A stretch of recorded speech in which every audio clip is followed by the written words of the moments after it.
Quando a gente não tem mais palavras, a gente comunica o que a gente tem de mais precioso, né? Sobretudo quando a gente está diante um do outro. Quando a gente já não sabe mais o que dizer, sobra-nos a possibilidade de olhar para o outro, a possibilidade de dizer. Não precisa dizer mais, né? Não precisa dizer mais, porque a gente sabe aquilo que você tem passado. Eliane, uma das coisas mais preciosas na vida, minha filha, é quando a gente consegue modificar o jeito como a gente olha para a gente mesmo. Isso é muito precioso. A condição de mais ou menos, né, que a gente fala muito aqui no programa, é muito fácil a gente ser uma pessoa mais ou menos. É muito fácil a gente ser amado mais ou menos, a gente amar mais ou menos, a gente trabalhar mais ou menos, estudar mais ou menos. E o pior de tudo, minha filha, é muito fácil a gente também se conhecer mais ou menos.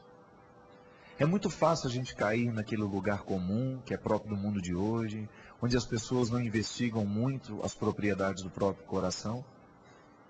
E perceber que quando a gente não tem essa capacidade de ir um pouquinho mais fundo dentro de nós, a gente vira mais ou menos mesmo. Eu sei o que você enfrenta na vida, sei que não é fácil. Você precisa se reinventar como pessoa todos os dias. Você precisa cuidar da sua vida de um jeito diferente. Porque a vida é esse limite tênue, né? Que precisa o tempo todo de cuidado, a gente sabe disso, mas no seu caso de maneira ainda mais especial. Mas isso é aí que está o mais precioso, minha filha.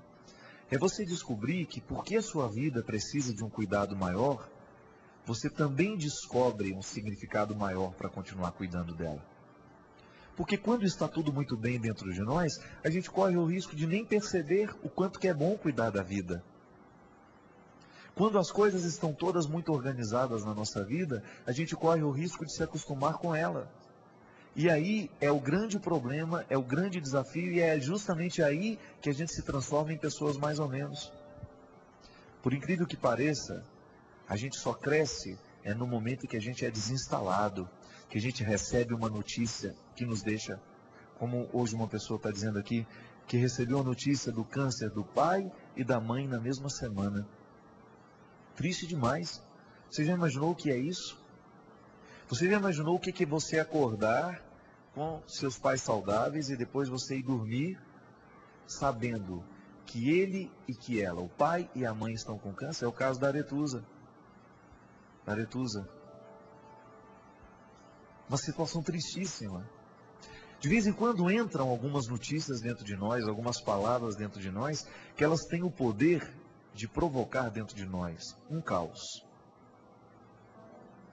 Já dizia o poeta, o filósofo Nietzsche, né? E olha que ele nem acreditava em Deus. Ele dizia assim: é preciso a gente ter um caos dentro de si para que a gente seja capaz de dar a luz a uma estrela cintilante. É verdade.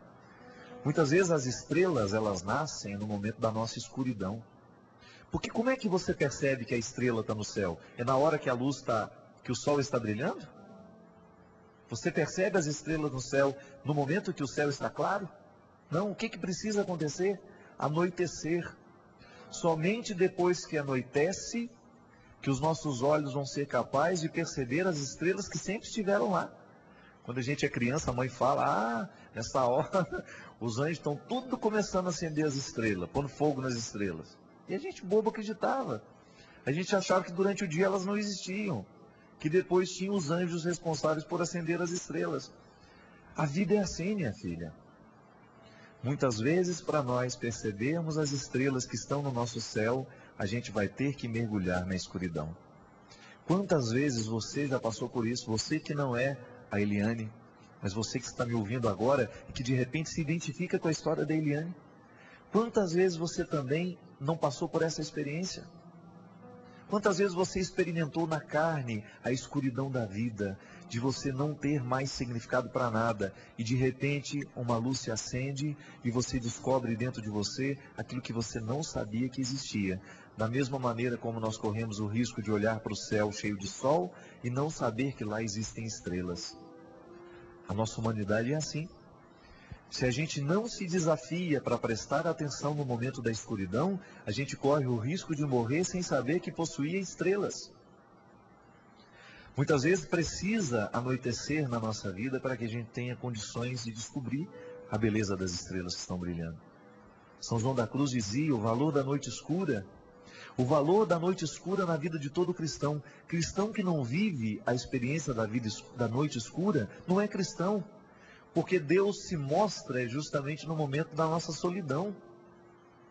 Solidão, abandono, sofrimento. Não há momento mais propício para o florescimento do sagrado. Ah, padre, então é a nossa cabeça que inventa, não é não? Porque se fosse assim, nós também não inventaríamos na alegria. Não é verdade? Nós inventaríamos também na alegria. E não, é um processo natural. É um processo natural da vida. Joseph Campbell, um dos maiores especialistas em mito no mundo, um norte-americano, professor gabaritado, que falou a vida inteira sobre a força do mito nas culturas. Em nenhum momento ele professou a fé em Deus. E segundo os estudiosos de Joseph Campbell, ele no final da vida chegou a admitir na sua história os sinais do sagrado, os rastros do sagrado na sua vida. Entrou no processo final da vida com uma docilidade maravilhosa. Perdeu todo aquele processo de resistência ao sagrado. Por quê? A noite chega. Quando a noite chega na nossa vida, a gente tem que procurar as estrelas, senão a gente morre. Há a beleza do dia, mas há a beleza da noite. E esse é o processo, minha gente. E entra mais uma vez aqui a inteligência. A nossa capacidade de começar a dizer: neste momento em que é noite na minha vida, em que eu não tenho mais o sol, eu tenho que ser capaz de descobrir onde é que as estrelas estão brilhando. E é isso que você tem feito, Eliane. E é isso que você nos ensina também. Com o seu testemunho, com sua palavra, e você dizer que nós aqui no programa estamos ajudando você a vencer a noite de cada dia. Porque nós não temos como viver sem essas noites. Não há como viver, não há como ser humano fora do sofrimento. É ilusão. É uma ilusão muito grande nós queremos que a nossa vida seja sempre tudo muito bonitinho, tudo muito bom organizado, porque a vida não é assim. Nós não temos uma vida bonitinha o tempo todo, não. É a gente que faz a beleza acontecer. É igual coxa de retalhos. Aquele monte de retalho velho, que não serve mais para nada. Alguém poderia muito bem julgar aqueles retalhos fora e dizer: isso não serve para nada. A pessoa burra faz isso. Ela não sabe reciclar nada. Já a pessoa que tem um pouquinho mais de clareza, um pouquinho mais de sabedoria, ela vai dizer: epa, esse lixo todo aqui pode virar coisa muito bonita. A reciclagem nasce justamente desse momento. Eu tenho que fazer alguma coisa com isso. O lixo está aqui, eu vou reciclar. É a sabedoria de fazer ver as estrelas no momento da escuridão, de você pegar os retalhos e ir juntando, e sabendo que fazendo aqueles retalhos, costurando um no outro, você tem uma coxa, você tem um tapete. Não é assim a vida, minha gente? Não dá para trabalhar somente com aquilo que é bom o tempo todo. Nós vamos ter que esbarrar nas coisas ruins da vida. E a sabedoria que vai nos ajudar a ultrapassar esse momento e dizer: isso não é o definitivo.